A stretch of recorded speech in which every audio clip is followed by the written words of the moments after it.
تو کوئی پوچھے گا تو عیسائی اور مسلمان میں فرق کیا ہے؟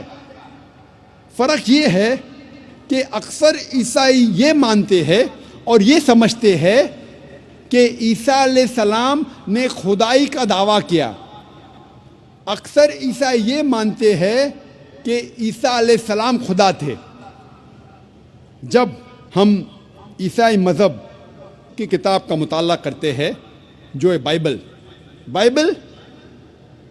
عیسائی مذہب میں سب سے اونچی کتاب ہے. جب ہم بائبل کا مطالعہ کرتے ہیں، اور میں طالب علم ہوں اسلام اور تقابل مذاہب کا، اسلام اینڈ کمپیریٹو ریلیجن کا، کہیں بھی بائبل میں نہیں لکھا ہے. آپ جب بائبل پڑھیں گے، بائبل میں کہیں نہیں لکھا ہے، ایک بھی صاف جملہ نہیں پورے بائبل میں.